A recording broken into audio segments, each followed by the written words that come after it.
Hello, hello. Welcome to today's Heavy Hitters Report. Today's session is all going to be about finding the next big U.S. American stock. Where is the next trillion-dollar stock that's currently trading that's domiciled inside of the United States? We're looking for the strongest large and mega cap stocks in this report. We're not focusing on smalls or mids or underperformers. We're applying our volume and technical filters to them, and then we're sorting them by proximity to 52-week highs. And if you've looked at today's open, we talked about this pre-market seasonally weak September, starting off with an introduction. NASDAQ currently trading down 2% on the day. Meanwhile, we have a slew of large and mega cap tech stock, American stocks that are trading at all-time highs. They just typically aren't the types of stocks that people want to be trading.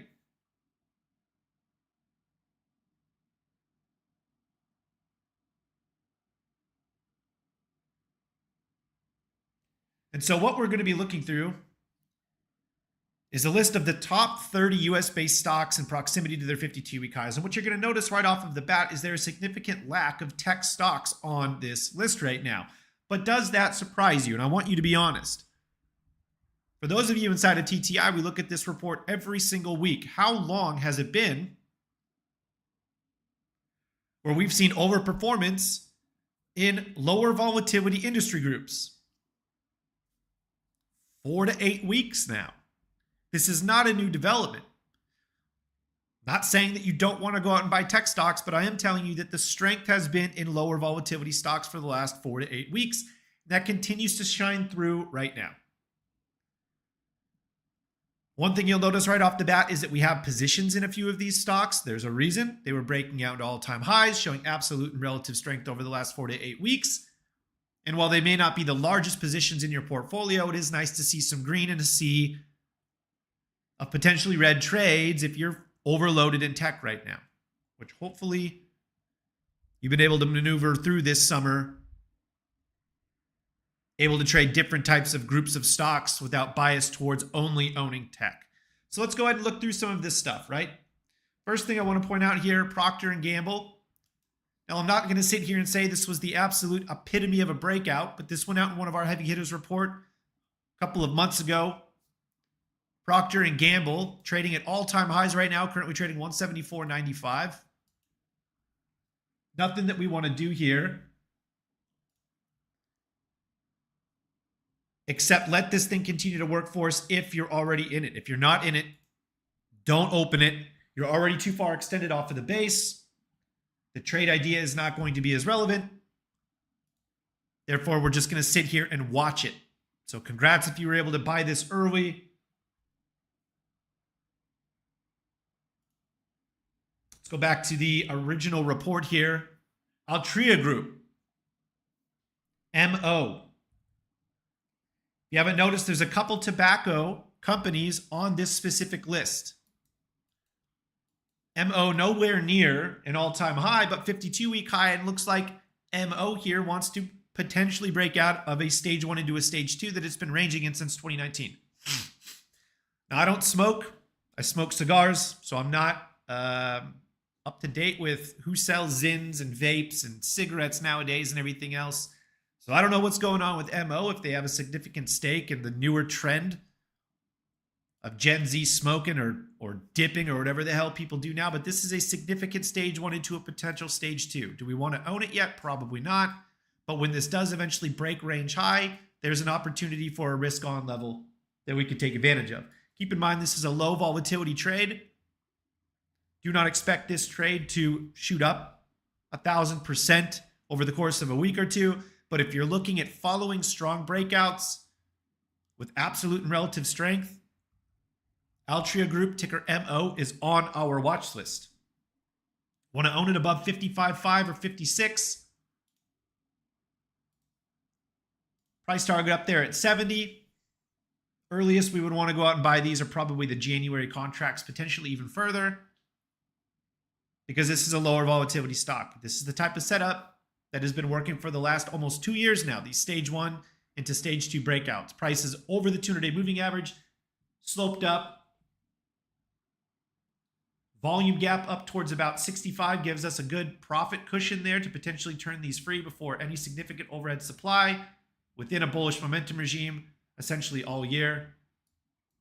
This is the type of stuff that's working right now. As a matter of fact, Altria in particular, off of its March low, is up 36%. And that's not even the number one performing cigarette stock right now or tobacco stock. That's the crazy part. Check out Philip Morris, ticker PM, another tobacco-related stock. If Altria is giving us a potential stage 1 into stage 2, what would you consider Philip Morris? This is an all-time high breakout in Philip Morris, ticker PM.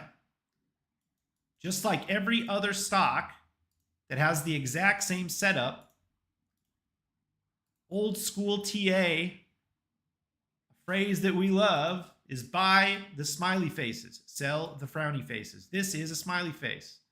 You can make a lot of money buying boring stocks that are breaking down to all-time highs after completing a multi-year base. And in this case, the base goes all the way back to 2017. So once again, I have no idea why Philip Morris is performing the way it is. I don't know what they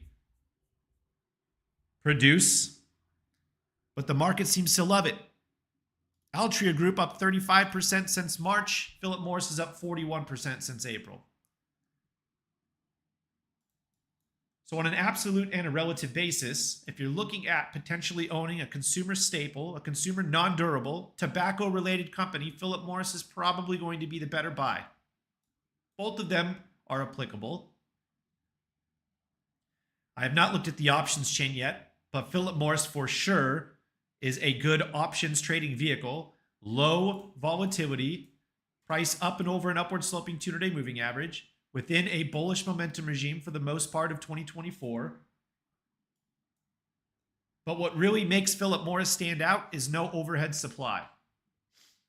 Altria Group, you're going to be fighting through previous people that are potentially bag holders looking to sell at break even. They're not always going to, but there's volume you're going to be fighting through. Philip Morris has zero. It's never traded up here. The only people that own this stock up here are people that have already bought. They're not looking to potentially sell into resistance points. They're not looking to get out at break even. They haven't prayed to God to get out of a bad trade. This trade is working for everybody that's long Philip Morris right now. So once again, trigger off the 123.5 area, price target 165.50. Because of its low volatility, you're going to want to go out Januaries or potentially farther.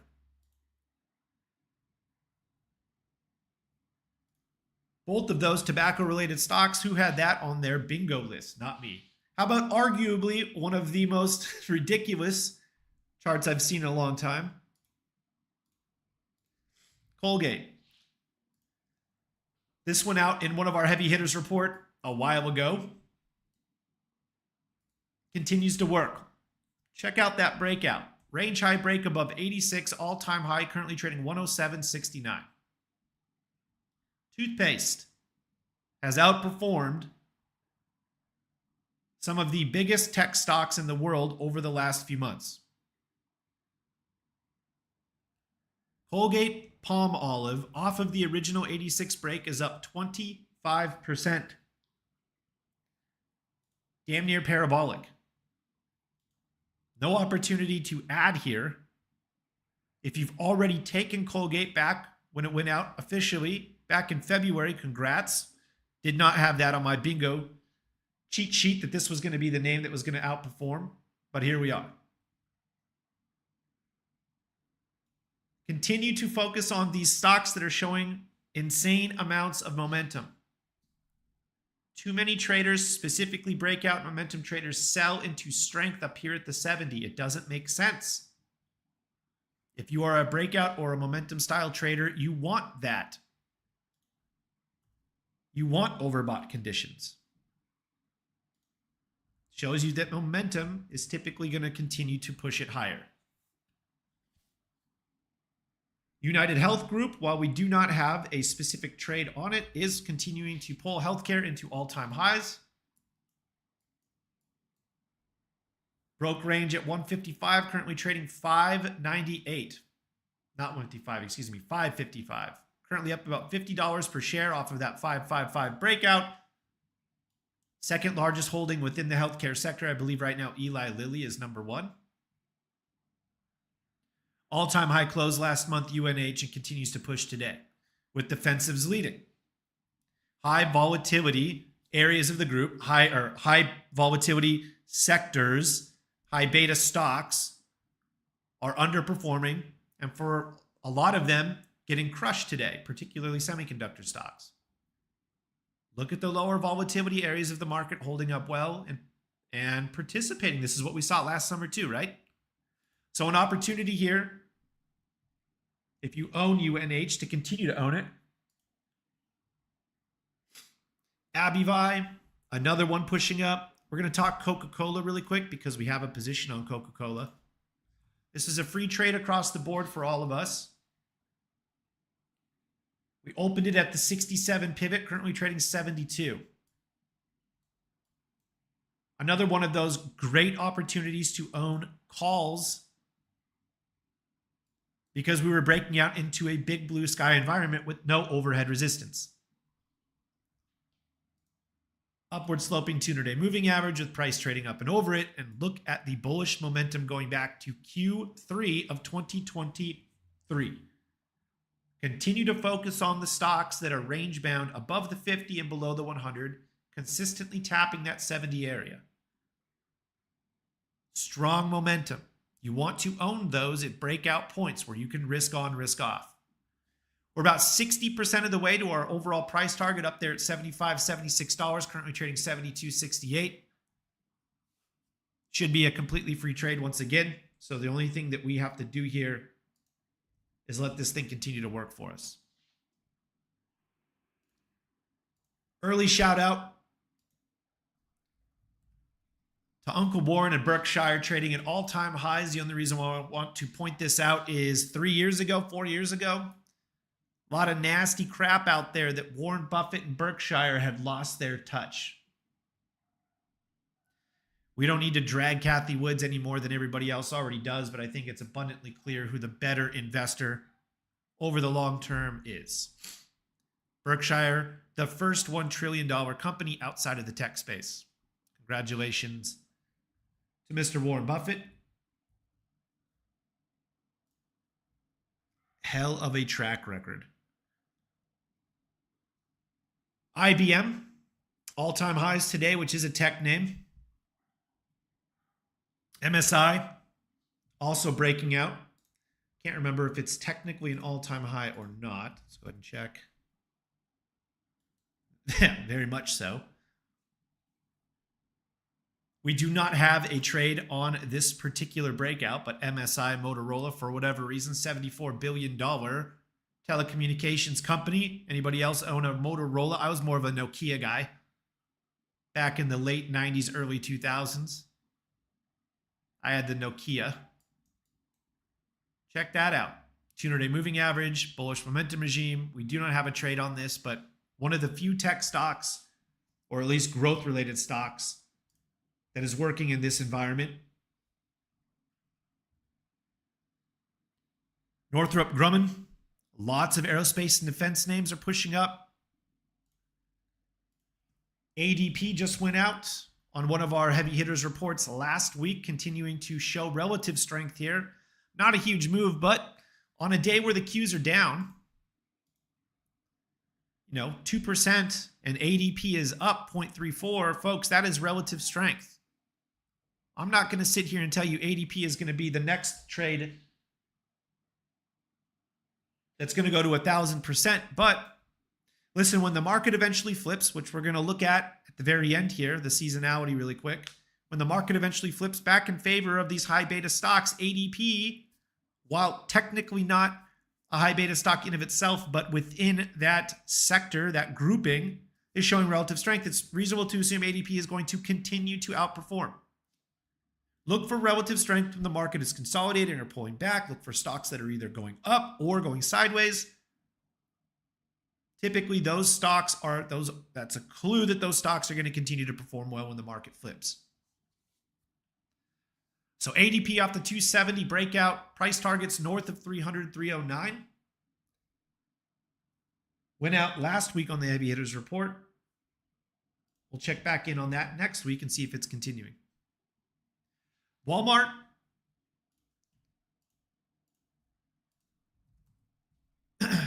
Another all-time high today. Not the easiest trade in the world off of that earnings report. We were waiting for a COD setup. All-time high monthly close. And isn't this just one of the most frustrating charts, by the way? Not because Walmart in of itself is a bad stock by any means, but if you're trading only based off of headlines or you're looking at economic data or whatever, you would assume that the economy is about to roll over. We just had Dollar General come out and tell us that their core consumer, which on average nets $30,000 or less per year, cannot afford their products anymore. That doesn't sound bullish. Meanwhile, Walmart, the most important retailer in the United States, is telling us that they see no weakness whatsoever in the consumer. So once again, if you're trading based off of headlines or you're trading based off of economic data, this is the type of stuff that would make you go crazy. You have the lowest rung of the ladder versus the average retailer, and they couldn't be further apart. Walmart all-time highs pushing other retail stocks into all-time highs as well. Costco, right? We just looked through all of these retailers 2 weeks ago after Walmart reported, and we found like 6 or 7 of them into all-time highs. Frustrating if that's how you're trying to trade. S&P Global, very interesting setup. All-time high break above 475 that we were talked about a while ago, continuing to press here, and it's not just SPGI.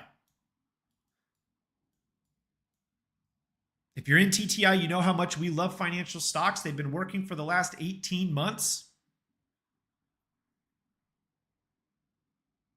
SPGI breaking above all-time high 475 pivot, currently trading 514. And this isn't the only financial stock that's breaking out into all-time highs. We're going to continue to add into any sort of strength we can find in financials, particularly because financials are starting to break above a very important relative level against the S&P 500, showing not only are they performing on an absolute basis,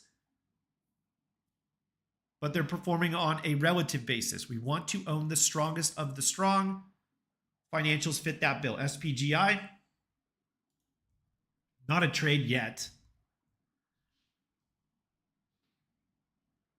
but that type of idea. And you see the rest here. Intercontinental Exchange, which is another one of those financial related names. There's just a lot of strength here in these financial names. Nobody wants to own them because it's not an Apple trade or it's not some high beta, small cap, software stock. But these things are continuing to win time and time again. The all-time high breakout around 149, currently trading 162, right? So this is kind of what I wanted to get into, is that a lot of the times people are going to be reluctant to own this stuff because they only want to own the things that everybody else talks about, the Teslas, which, by the way, while a good trading vehicle in certain circumstances, can also be the harbinger of death. If you're just simply trading Tesla as a swing trader, it's been not a great last 12 months, right? A lot of these mega cap tech stocks, which obviously most people want to trade, if the trends aren't there, if the momentum isn't there, I'm not saying don't trade them. We can own them. We own a lot of them, and they're working all right for most of us. But there are other areas outside of that mega cap idea. There's other areas of the market that are performing very well. Go and own those. Financials obviously being that big one right now. So the last thing I want to bring up really quick, really interesting indicator. Mike found this, but apparently it's a new indicator here that TradingView just came out with. This is fantastic stuff. For those of you that are interested in seasonality, remember what seasonality tells us. Seasonality does not necessarily give us the keys to the market, but it does give us a reference, a framework. Seasonality can help us establish expectations for what to expect. And if we expect certain things, it will allow us to make better decisions. The cues, is what I'm showing you here. We talked about it earlier today, pre-market. September, traditionally the weakest month over the last 9 years here, but let's actually bring this back to 2013, the beginning of the secular bull market. September is seasonally weak. September is the weakest month. If you go over to the S&P 500, it stays the same. If you go through individual stocks, relatively speaking, it stays the same. September is weak. After September, the October, November, December corridor is typically very, very bullish. We saw it last year. We saw it in 2022. Saw it in 2021. So if your expectations for this month are straight up, probably not going to have a great time. On average, over the last 10 years, NASDAQ falls 2.25%. Now, that's not enough to merit closing everything you own and running for the hills. It's just not. But it does introduce this concept of seasonal weakness and volatility. If you don't feel comfortable trading the volatility or holding on to positions through seasonal volatility, don't. It's that simple. But if you have the expectation and you hold these positions on the books and know that October, November, December are typically way more bullish, it makes it a lot easier to hold these things. So I encourage you to go ahead and mess around with the seasonality indicator. You have to have the premium version or whatever of TradingView. Just type in seasonality. It's built into TradingView. You can go through any of these tickers and it will show you the performance going back X amount of years, however you want to look at it.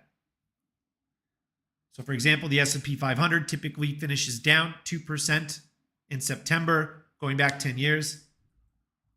Semiconductors, September is down 0.72%. You can go through them yourself. Last one I'll show you is Apple. Very ironic that Apple typically releases iPhones in September, and September tends to be the worst performing month for Apple, down 3.37%. Shout out Mike for finding that correlation. There you go. So if you're holding an Apple trade, which I know I am, free and on the books, so I'm not necessarily worried, but there will probably be some volatility on that trade because over the last 10 plus years, it's been the toughest month for Apple. Food for thought. Okay, so that's what I got for you. Heavy hitters report. We're going to go through this inside of TTI and find some trade ideas out of this. But once again, highlighting the fact that it's not just tech, consumer discretionary, and communications that prop up the market.